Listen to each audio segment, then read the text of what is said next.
What is up, football fans, but most importantly, USFL fans, to episode 15 of the USFL Authority, your best show for USFL news, USFL takes, and to see me and Webb's pretty face.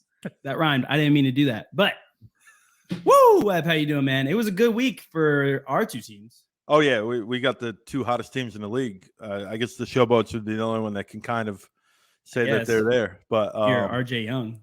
Right now, right now, I think the Maulers and the Gamblers are the only team that are the only teams that have gotten better every single week. Like you've seen some progress every single week, and I'm excited, man, for the Webb Ace Bowl. I believe it's week 8. So it is week 8. I wanted to go so bad, but the Army always has to, stop me from doing cool stuff. Well, so thank you for your service. So thank you. But yeah, I think you're right that there's kind of an incline slope for the Maulers and Gamblers. The Stars are kind of an upside down bell curve, almost a black hole. The Panthers are just a decline. The Showboats are kind of an incline. I mean, at this point, so they're the only other ones. But how long will it take before Cole Kelly just breaks because he's getting hit so much, scrambling and running at 6 foot? Well, he's Big Ben, man. We'll get to it, but like he reminds me of Big Ben. But I absolutely agree with that. Yeah. But talking about all of that, and this week, let's talk about it. Post week 5 power rankings. Let's get into it. Sir. Who's too high? Let's go too high, too low, and get out of here. Go to the player of the week. All right. Too high. Stallions. I agree. I think the Stallions have these last 3 weeks have been pretty bad. A Deion Kane kick return away from a 3-game losing streak, and then you start talking, are they below the Showboats who they beat 42-2, right? I think the Stallions are too high. I think their reputation has carried them to this 3 ranking. Now, have the Maulers claimed that number 3 ranking? I don't know.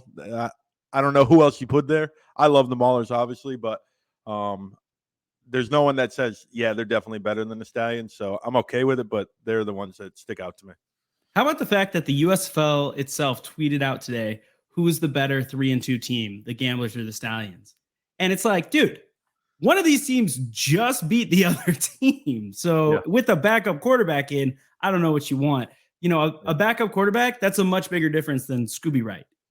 So weird things, but I would agree away, that the Stallions, you guys are away, right? Yeah, and we were in Birmingham. Yeah. I mean, the Gamblers have literally never had a home crowd, and they still are 2-1 against the Stallions. Yeah. So craziness. But I think I'm gonna get crazy, man. I'm gonna get weird. The Breakers are too high. I saw this one coming. The Breakers are too high. Go for it, man, RJ Young. Power rankings. I explained it on my show. They aren't their what standing is. It is their standing. Oh my gosh.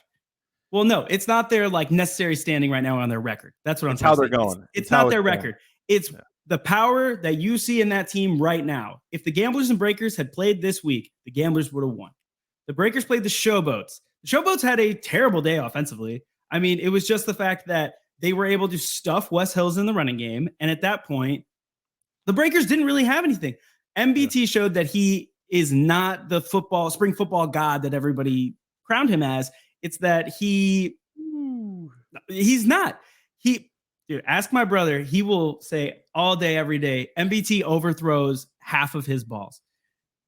Are you talking about the brother that said that Love and Strong were going to carry the Panthers to the Northern title? Like that brother? He reps the team. He's got to say it. But I agree. MBT is a little high on a lot of his throws. But also the fact that you take out the running game, their offensive line isn't that good. Their offense fell apart, absolutely fell apart. So I think that the Breakers, people are going to start realizing, key on West Hills, and you can start bogging them down a little bit. And the Gamblers, I mean, Mark Thompson, you stuff him 4 times at the line of scrimmage, and then we hit you with a 50-yard touchdown pass. So I just think that the Gamblers are looking better. Their defense is starting to look much better, where the Breakers is just not that good of a defense. They've given up tons of points to the Stallions, to the Gamblers. I just think at this point, if we're talking power rankings post week 5, not records, I'm not talking about all that stuff, Gamblers should be above the Breakers. Wow. All right. So out of their top 4 teams, what's the one team you think ends up in the bottom 4? If you had to pick one team out of those 4. Dang. I mean, the only one that I could feasibly, like, confidently say could do it would be the Maulers if their offense doesn't keep getting better. So you think out of those 4 teams, they're the ones most likely to end 5 through 8? The Stallions are one injury away from being the worst team in the league. One If Alex injury, Magoo, they got like 93 already. Like, that's enough. oh, I know, but if Alex Magoo goes down, and he already was complaining about his ribs, he tried to tell me in the press conference, "Oh, it's not that. I just couldn't breathe." Oh yeah, that's only the most important thing that your body does, other than pump blood. And he's like, "That's fine, dude. No worries." If he cracks a rib, if he gets hurt and he can't play, they are done skis. Kyle Sloter, Ducky can love him all he wants. That's not the savior. That's not gonna do it for them. He's not Alex Magoo. Alex Magoo makes some crazy plays outside of the pocket. Is he the best quarterback? No, but he's scrappy and he gets it done. But I digress. I got you. Oh, too low. I think. I don't know. I still wouldn't put the Stars below the Showboats at this point. I think the Stars have more in them. They just got more offensive line. I mean, they're fixing the things that need to be fixed. Wow. I think people figure out Cole Kelly.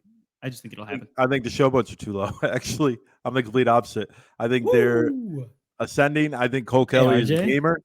I think Cole Kelly is a gamer. I think that defensive line studying this week. I don't watch Showboats a ton. I'm going to be honest with you, because they're not in the division. And usually the Showboats have had some weird times for games. I know they've been on a lot of national TV. Yeah. Like, it's not consistent. So I've missed probably more Showboat games than other games. But that defensive line is so good, man.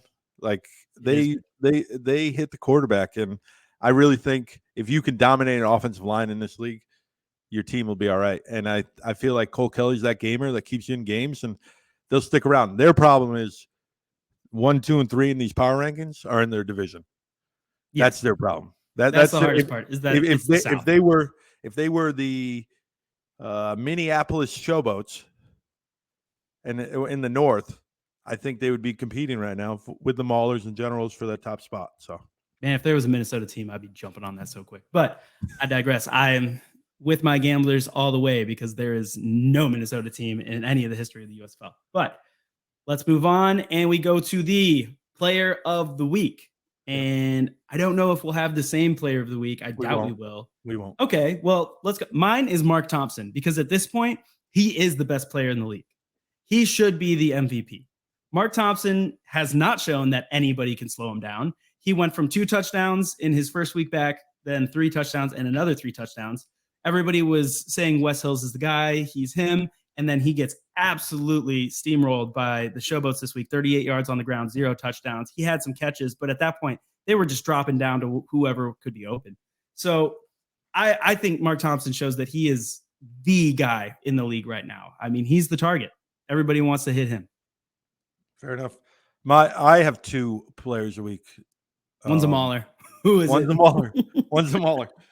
Mark Gilbert, man, he shut down Joe Walker. Check his pockets, because he's got keys, his wallet, and Joe Walker in his pockets. He controlled them the entire time, man.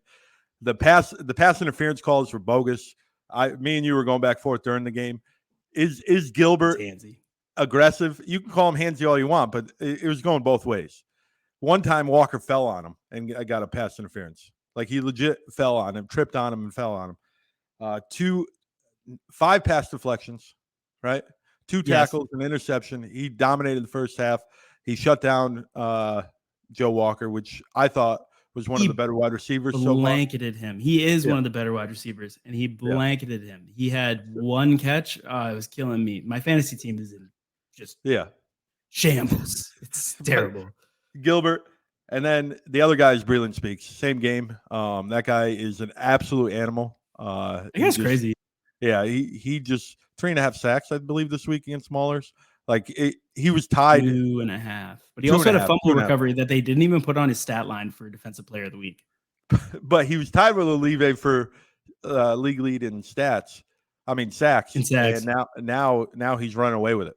And people are questioning, can he catch Chris Odom's record? Who knows? I think he can. I mean, me too. In the North, he's going to play the Stars again. He could get 3 in that game. Yeah. You know, the offensive line for the Maulers is getting better, but I mean, come on, dude. It's still pretty good, but especially if the Generals are going to start playing Calaletta. But what I will say about Marcus Gilbert, I do like it, but I was a DB back in my day. I love DBs. My favorite highlights are DB highlights.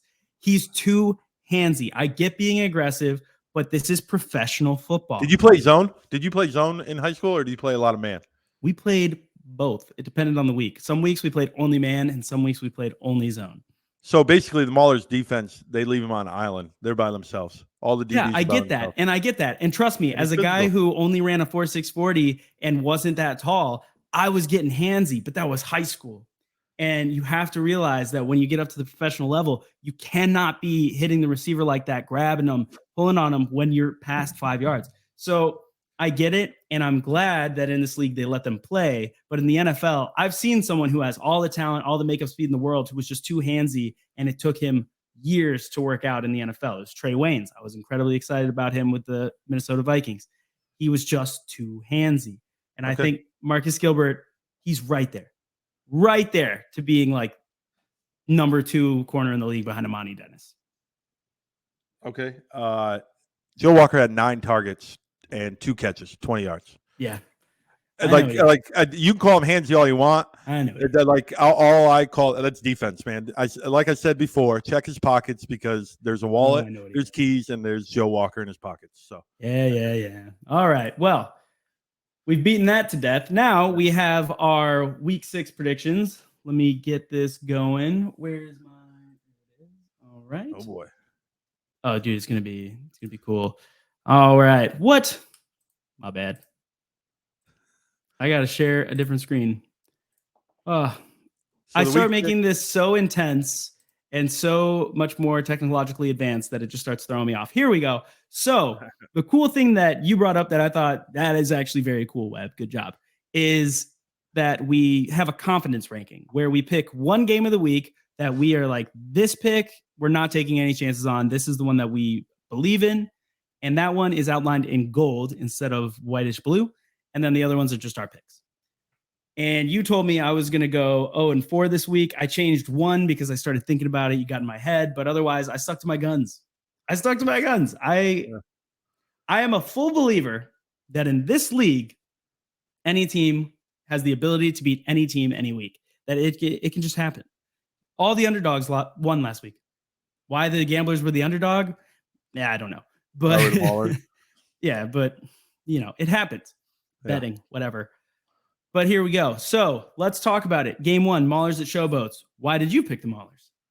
Because right now the offense is clicking. The defense is not.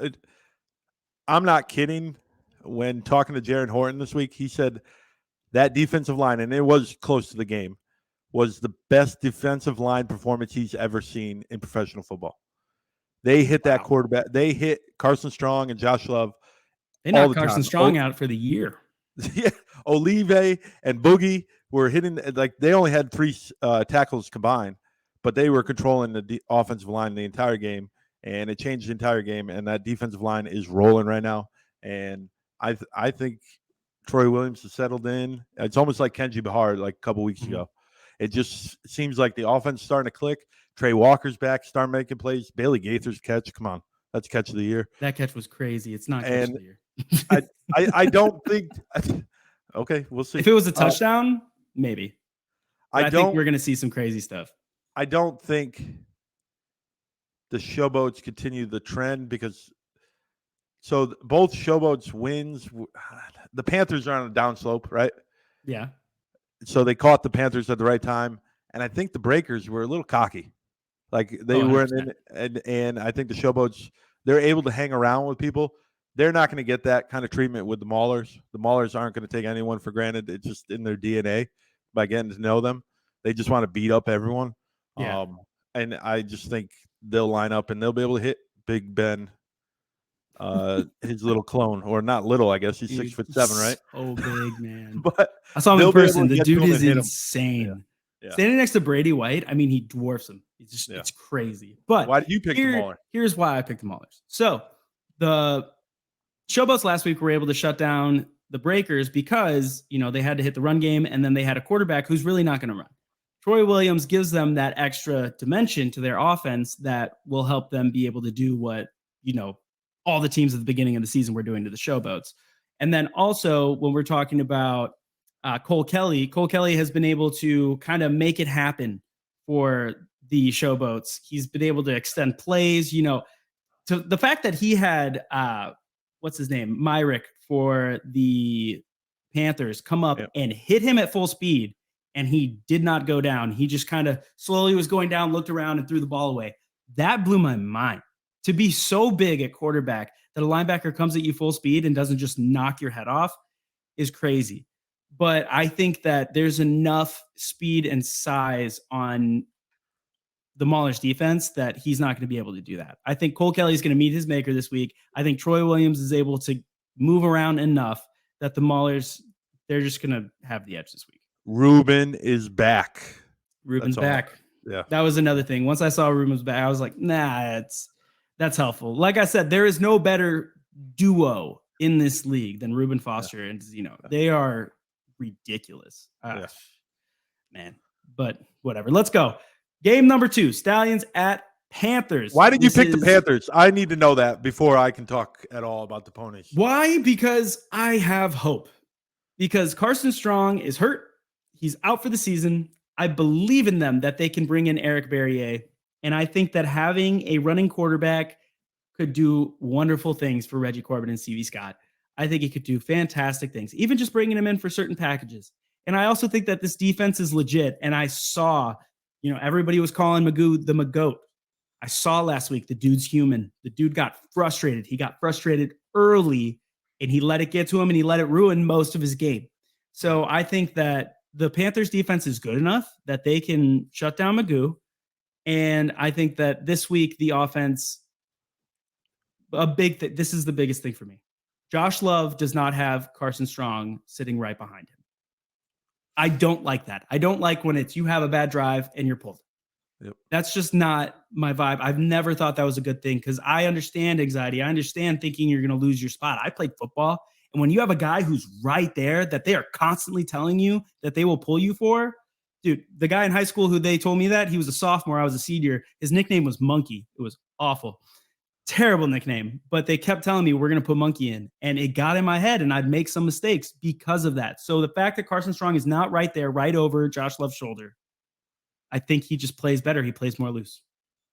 Wow. I think they're a sinking ship.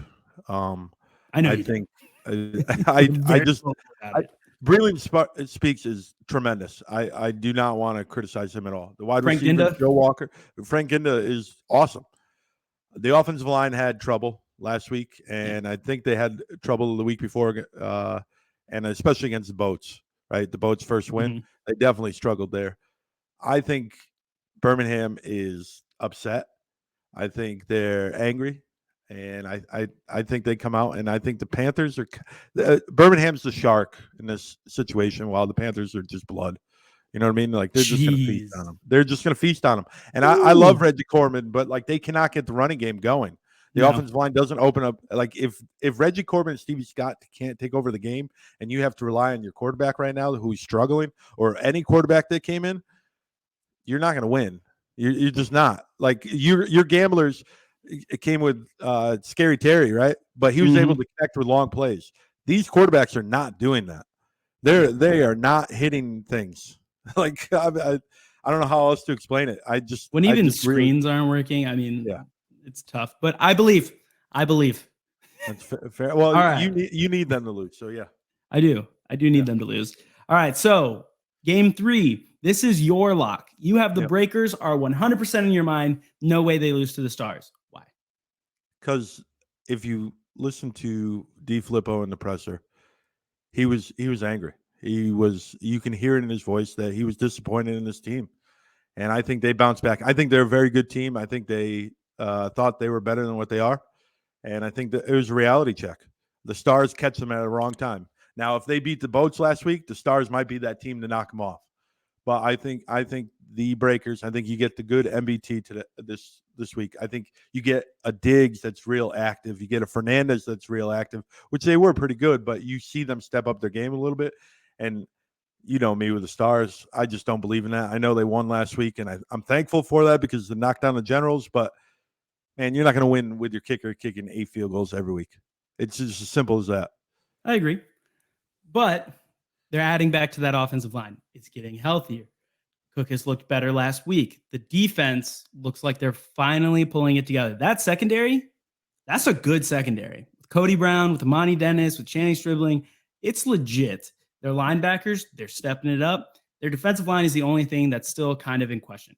But the fact that the defense was able to go shut down the Generals, force Mike Riley to put in Kyle Laletta, who has seen all of like 20 snaps in the USFL until this week. Like, I think that they're figuring it out. I think that we see the midseason rise of the Stars the same way that they did last year. I think that this week they're going to show that they're back. So I'm just in. I'm in. Okay. All right. And I want Cookus to prove you wrong because I'm just that guy. I'm the opposite. You know, Yeah. I'm here. Yeah. All right. But the next one, Generals at Gamblers. This is my lock. Why? Because the Gamblers are getting better each week. And I think that the Generals, their offense, it was a little gimmicky. We're starting to see the chinks in the armor. You know, you can run with DeAndre Johnson as much as you want, but eventually you have to be able to pass. And if you have to bring in Kyle Laletta to do that, then you're taking out an entire dimension of your offense and making it easier to cover the pass. I just think that the Generals, you know, Vito's off. He's fumbling 3 times in the last 2 weeks. I think that their offense is being found out. And I think that the Gamblers are on the rise. We get, hopefully, I'm not going to say positive, but I am very, very, very hopeful that Kenji Bahar is back this week. And I think we're full force. I think we could put it to him. Wow. You say lock. This was the one game that I went back and forth. KB did too. She said that. This is the one game. Mike Riley doesn't lose 2 games in a row. He's a great coach. He adapts to situations. I really think they bounce back and they beat your Gamblers. Your Gamblers are riding high. Bahar's coming back. You just had probably your biggest win of the season, right? Yes, but he wasn't in, and I think that's kind of a better thing because his head's not too big right now, right? Because he had to sit there and watch last week. So that helps. That's fair. I think Vito takes it personal and they start rolling. I think it's going to be a close game. Like I said, it was my toughest pick out of all 4. The other ones I didn't even think about. This was the only game that I actually was like, I can go either way. And honestly, the tiebreaker, I think I told you, was I got to make it interesting. I'm starting to run away with this. Oh my gosh, you're awful. Whatever, that's my lock, man. That's happening. That's absolutely happening, and I love it. The Gamblers are doing great. They're looking good. They become more cohesive each week. The fact that our offense was still able to drive and move with a quarterback that not that he can't throw deep. He showed that he could on the one time they let him sling it, but they really weren't. They were keeping him to screens. They were keeping him to short passes. I understand why, but it's kind of annoying. The whole time I'm just sitting there screaming, just run what you would with Kenji. But we won, so I can't complain that much. Fair enough. Right. So the next segment, where are we at? Boom. We have the All USFL draft. So this is an interesting one. Webb came up with this idea. People are posting their too early midseason All USFL teams.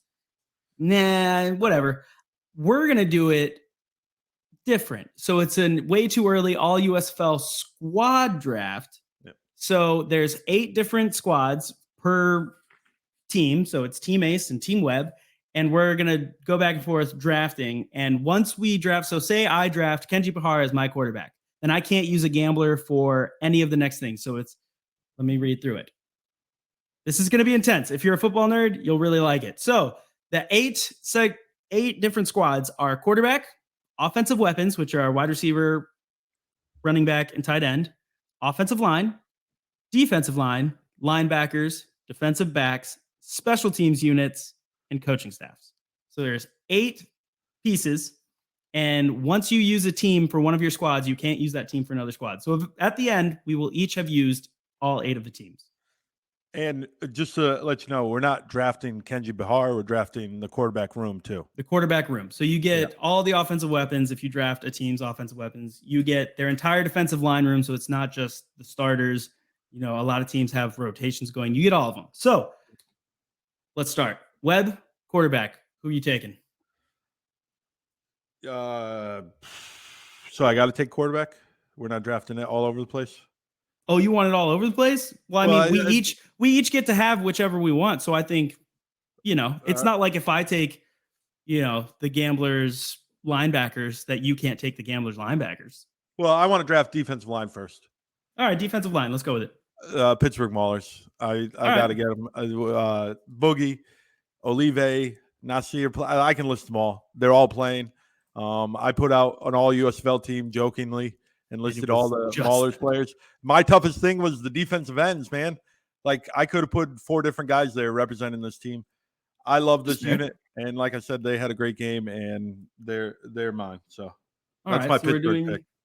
Defensive line. So my defensive line is going to be the Memphis Showboats because, I mean, the first 2 weeks were the player of the week that the captain, Brandon, was choosing for the Showboats was their defensive line. And so you got, what's his name? Murdoch? Reeves, McCullough, Williams. They've got a ton. They all of them. Hit the quarterback. They're good. They're a great defensive line. And when I'm looking at, it's not even that they're the best defensive line in my eyes. It's that I don't want any of the other units for the Memphis Showboats. I just kind of don't. So that's why I went with that. All right. So next, I want offensive weapons. Who are you taking? Well, you go first. Okay. I'm taking the Michigan Panthers. Ooh. Dude, the Michigan Panthers, their weapons are not the problem. It's the quarterback. When you have Ishmael Hyman, Joe Walker, AJ Richardson, Walt Fillier, Trey Quinn, who's arose as their definite number 2 this year. You have Stevie Scott, Reggie Corbin. I mean, and Marcus Baugh, their tight end. All of them work. They're doing really well. It's just the quarterback. So I think they're one of the altogether units for offensive weapons. I got the Breakers. Wes Hills, Jonathan Adams, Johnny Dixon. I know he hasn't played a lot. Sage Surratt. Come on, he's leading the league in receiving yards. True. The Breakers they have weapons. I still think they're the best team in the league right now, and it was a no-brainer as soon as you took the Panthers. So, okay, well then, all right. What do you want to draft next? Quarterback. Okay, I was going to say quarterback, so I'm glad. I take the New Orleans Breakers. All right. Who do you take? Because I thought you were too. So the fact that you took their offensive weapons, now I'm like, whoa. Who do you take? Kenji Bahar, the superstar. No way. Oh my gosh. I am taking Kenji Bahar because I believe after seeing Terry this past weekend, I think their quarterback room is talented. Cozart didn't play a ton. I think you get the package. I think Houston only has 2 units where, I want them especially, and this was one of them. I wanted the New Orleans weapons, so my second quarterback right now would be the Houston Gamblers. Dang. I almost thought you were going to take Case Cookis, but come on, man. Come on, man. All right, so this one, I don't know who you're going to take. Linebackers. Who are you taking? Because I thought you were taking the Maulers, 100%. Michigan Panthers. I love Frank Ginda. Okay. I just That's a good one. I know who you're going to take, and I had to choose one or the other, and I chose the defensive line. I think the Panthers are solid there. I think their defense is pretty solid. You may be right that if they figure out quarterback, they can be all right. Because they do have a ton of weapons, and they need to figure out offensive line, but their defense was pretty good. And I know Troy Williams got Offensive Player of the Week, but it wasn't because their the offense wasn't on the field, so the defense got tired. As a Maulers fan, I saw that in week 1, week 2, and almost week 3. So I definitely understand that pain that Mav is going through and the Panther fans in Detroit. Oh, yeah. But I take Michigan as my linebackers. So you know who I'm taking for linebacker then? No. Who do you think? Here we go. First of all, because I have it written down. It would be a major disrespect if you don't. Major. I'm going with the Generals. Oh, I knew it. Dude, Chris Orr. Coach Hole, who I know watches the show, and Reuben Foster. I apologize for this show's content, because the best linebacking unit did not get picked. Well, okay, so We I took did old have Yellers. them. We took old Yellers linebackers. Go ahead. I did have them, but I wanted the Maulers somewhere else. Okay, how about this? Who are your DBs? That was going to be whatever team I had left. I'm not going to lie, because I think Really? there's a lot of I believe. No way. I know who I think is the second best secondary in this league, because again, I'm taking the Maulers somewhere else. To tell you the truth, I really DBs. I wrote down like my top 2 for all the categories, and then DBs is like whoever's left over. So, oh my gosh, dude. Oh my God. You only the take Philadelphia Stars are the second best defensive back unit in this league. Say what you want about Channing Stribling. I get it. He baits people, but it works. He made a ridiculous play against the New Jersey Generals this week, early in the first quarter, where he kind of baited them. DeAndre Johnson threw the deep ball, and he flew back, and he dove, and one hand just knocked it away. He looked great. Amani Dennis speaks for himself. The dude is tied for league lead in interceptions. Cody Brown is a missile all over the field. I don't remember who their other safety is. That's kind of upsetting, but they're the second best secondary in the league, in my opinion. I mean, they're just good. So you're taking Philly? Yeah, I take Philly. So I can't take the best secondary in the league. So I'm going to take Memphis. Memphis creates a couple turnovers a game. I believe they're third in the league in turnovers, believe it or not, created, and most of them are interceptions. The defensive line puts the pressure. Who you drafted? You said Memphis? You're taking Memphis. Memphis' DBs? Yeah, Memphis DBs. That makes sense. It's a strategy, man. What, did they have 3 interceptions this week? Yeah, they had a few. Yeah. So I'm going to go with Memphis. And honestly, the DB position and Coach Horton and Hull, I know I'm supposed to love defense repping the Maulers, but that was the position I was like, I'll take whoever. I'll take whoever. Dang. Okay. So what position do you want to take next? I want to go coaching. Yep. Man, this is the one. I got to go all in with my boys, the Houston Gamblers. I love this coaching staff. Not only do I think that they're great coaches all around the board, I've seen Eric Price take an offense and change it, which is just something I really didn't see last year. To be able to just adjust mid-game, change if things aren't working. He has his faults sometimes, but EP is showing me stuff. Chris Wilson, I absolutely love the defense he's running. When you talk to the defenders, they love running it because they're never doing the same thing. Isaiah Chambers last night told me you can't get complacent in this defense because you're always doing something different. I love this coaching staff. And I got to give my shout out to Andy Townsend, Zach Shaggy, Coach Bob, man. I'm throwing the GM in there. I love this staff. They've been nothing but nice to me, and I got to show them the love. Fair enough. I'm taking the Generals. I love Coach Riley. I love Cottrell. That would be the second one I would just because Mike Riley seems like someone like I want him to read me a bedtime story. Like I'm going to cuddle up in a blanket, be like, Grandpa Mike, which I have a Grandpa Mike. My grandpa's name is Mike. Talking about him being a grandfather, his grandson. Did you see the video where he goes around and he like daps up all the players? Oh, heck yeah. Game? I would too. Just like his grandfather. Says the same stuff, acts the exact same way. I'm like, man, we got a USFL. If that kid doesn't become a coach, I don't know what he's going to do with his life. But whatever. But I really believe in the Generals. Obviously, I picked them this week. I think they're a good team. I think they're a good organization. I think they know what they want. Like they don't have identity crises. I don't think. I believe that they know exactly what they want to do, and that's a sign of a good coaching staff. I agree. I like it. All right. So what do we have left? Offensive line or special teams? Special teams. You can go first. The Pittsburgh Maulers. Yes, sir. Dude, that special teams unit is just solid. You have arguably the best punter in the league. You have the second best kicker in the league because at this point you have to say it's Luis Aguilar. I've never seen a kicker do that. That's crazy. But Blewett is fantastic. Like their special teams unit is great. I love it. So that means and then Henny. Come on. Yeah. No fair catch, Henny. Yeah. No fair catches. I love that, dude.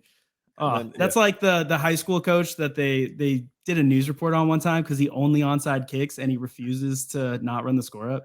He's like, I refuse to kneel. It's awesome. I was like, do it. I took Birmingham. This was my number one. Aubrey, Wadman, Kane returning. They've got a solid off special teams, and that leaves offensive line for dude. the most important position. The most important position we saved at the end, and you get whatever's left over. So you have Birmingham Stallions. Yep. Yeah, because they're probably the best offensive line. Although I will say, dude, the Gamblers' offensive line actually killing it. Ever since like week 1, actually killing it. But the Stallions, they just have a solid offensive line group, and I just, I like it. I'm laughing because there's only one team left that I have to pick, and I have to pick this one. And when I say Stars? Is it the Stars? It's the Stars. You took the Stars. You didn't plan well, brother. Your draft board's a mess. Your draft board's a mess. Oh my gosh, you just took Will Levis in the early first round. Oh my gosh. Crazy. You outmaneuvered me with the Panthers. Crazy. The Panthers weapons draft pick threw me off. The fact that we didn't I like my draft. I think my team kills yours. I think you have officially lost the right to make fun of him for his D&D. I think he just outmaneuvered you, sir. Is great. Oh, he did. I just built a fantasy team. Honestly, I didn't. The Gambler pick was the one that I was like, really? Like, I know you love the staff. I know you love the staff, but I thought you were going Houston offensive line because they are pretty good. They're good. So, like, I was like, well, I'll take Bahar because he can't take Bahar because he's going to do the offensive line. You threw me for a loop when you gave me New Jersey as the coach. Because I like you just threw me all off. You outmaneuvered me. You should have gone with the Stars as a coach. Bart Andrews is great. He's a great coach. And you should have taken the whatever. I love Bart Andrews. And you should have taken the O-line of the Generals. But whatever. I just outmaneuvered you. You did. Boom. So to all you football nerds who are still here watching this, let us know in the comments which team you think wins. I'll post in the comment what our teams are. So let us know because I just schooled Webb. All right, now we're going to go to KB's Blindside. But before we do that, I want to say that we are trying to do, starting next week, before the Blindside is kind of a part of it, YouTube comment of the week. So on all the Team Wednesday shows, on Tell Me About It, on USFL Authority, leave your comments, leave your thoughts, and we are going to put our favorite comment up here. We're going to give you credit with your YouTube handle because obviously we don't know your name, and we're going to discuss it. And then KB's going to hit us with her Blindside. So go ahead, leave a comment, like, subscribe. 1,000 subscriber gets a Cavante Turpin jersey. But now we move on to our wonderful producer KB's Blindside question of the week.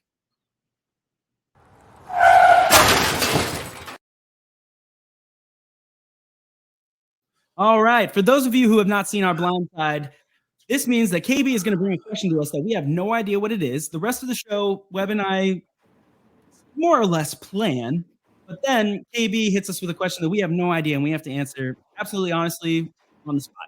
So, KB, what you got? All right. So we are looking to the future in this week's Blindside. And this is not my question. This is the question that one of our contributors sent me. And the question is, which of the non-home teams most needs to be playing in their home market next year? Before we decide who's the home team in Canton, are we calling Pittsburgh that or both of them? We'll say both. Oh, nah. Both. Pittsburgh? Both. I don't know. Neither really holds a claim. I would almost say neither's a home team. Yeah, neither's a home team. Right. I mean, so one of those 5. Yeah. I don't know. It depends on also what happens in the future. Because right now I think Gamblers and Maulers. No, not the Maulers. Stars. The Stars have zero fan base online. Like there's almost none. So are we talking about the best for the league health, or are we talking about just the team's health, really? I would say the league's health. Yeah, I think the team's health is based on the league. league's So health, like, right? yeah. So if the Stars do bad this year, they're playing in Michigan. They're not building a fan base. They're just trying to retain what they had from going to the championship year one. Then they have nothing. They have to go play in Philly to try and gain people just by being in the town, putting up billboards and having people come to the games. Houston, a lot of people like to say it. Sometimes it's hard to believe, but it's one of the best football markets. We could be terrible this year, and if we go in and win game one next year, we got fans. Philly, that's a harder market, man. Like, you're trying to go into where fly eagles fly. So I think it's them. I think it's the New Orleans Breakers. I think you need to build a home field, kind of like Memphis is, where there's a lot of fans out there. And I think the Breakers have a fan base where you can get like that Panthers support. I think you're right about Philly. Philly might need it, but I don't know if they get the support. So is it a waste of money? I don't know yet. You know what I mean? So for the league health and the team health, I would go New Orleans just because I think that's the rabid fan base. I think Pittsburgh would do well. New Jersey's hit or miss, really. Yeah, they're very hit or miss. And it's expensive there. Philly is kind of the same thing. Houston would be awesome because I think they can come out and support. I think it's the two South teams. If you put them in their home market, I think you get support, and you don't have to worry about Birmingham carrying attendance numbers because I think New Orleans and Houston will both show up. So, yeah, I think who's the most popular team, right? That's not at home. It's got to be New Orleans, right? Yeah. New Orleans, New Jersey gets that because of the population, but like Houston is one of the lesser teams. You know that. Like, there's not many of Houston fans out there. There's some coming out of the woodwork right now. I was invited to be on a Houston Gamblers podcast next week, which I will be on and I'll post about. That's super cool. I didn't know they existed. I was like, heck yeah, man. You're a step above me because I've never found another Pittsburgh Maulers. The Breakers have Lowe does a radio segment weekly. Yeah. You know what I mean? Like, they Brandon's have been on the radio with Memphis. Like, people are building things. And then I'm just like the only guy who's not even in Houston who's like, we got this. Let's build it. I'm the same thing. I'm in South Georgia, repping Pittsburgh. Repping Pittsburgh. I've never said Yinzer before in my life. I mean, I'm just saying that the Pittsburgh Maulers only have. I understand it's just Twitter, but the Pittsburgh Maulers only have 2,000 less followers than the Breakers right now on Twitter. Yeah. Well, I think with this league also, there's a lot of people that just like football, and I think they follow all 8 teams. I know I do. So how many of the, like, to specifically say this is the team following and this is the difference between the Maulers and the Breakers, it would be tough to say that because I'm on both of them. And I know that ironically we're using those two teams as an example, but the Maulers are my team. But I'm not going to unfollow the Breakers, if that makes sense. I don't follow all 32 NFL teams. I just don't. Well, I just also know that the Panthers fans hung their hat for a long time on the fact that they had the largest social media following. Well, I would hang my hat too if my offensive line, my quarterback played like that. Like, if that's my victory. Like, I'm gonna put it over here. Yeah, like I'll take the least popular. You mean hang your hat up? Yeah, I'd be like, I'm gonna put this here, right? But that's that. They could, and they're showing up. And I encourage Detroit fans to show up, obviously, because that's a great market for the league. But looks like a blast. Yeah, with Big E. But I think New Orleans and Houston would be the teams that benefit the league the most right off the bat because I think it's affordable. I think you have a fan base already, and it's good football markets. I'm not saying Pittsburgh obviously is a football town. We know that. We absolutely know that. But is Heinz Field a good venue? They don't really have a lot of options. Houston's got Rice and all the universities. They've got fields that they're kind of using right now. You know, like Conference USA, Sun Belt kind of stadiums. New Orleans got that. Philly really doesn't have it. They've got Villanovas, and New Jersey. You can put them wherever. It's going to be expensive. It's New Jersey. It's New York. So yeah. I think Houston and New Orleans are definitely must for next year. I agree. I buy it. All right. Well, And I know who submitted that question. That was I- by Mr. Breaker himself. Logan. Didn't I say that? No. No, you didn't. Oh, yeah. Yeah, that was absolutely from Mr. Breaker himself. You are correct. He was thinking about the future. Crazy. Imagine that. Thank you for the question, Logan. All right. Yeah. Well, I think that wraps up episode 15. Yeah. So make sure, subscribe to the network and hit us with a comment, man. We want to read the comments. We read them all, honestly. Yeah. And we want to bring up our favorite of the week and discuss it next week. So let us know.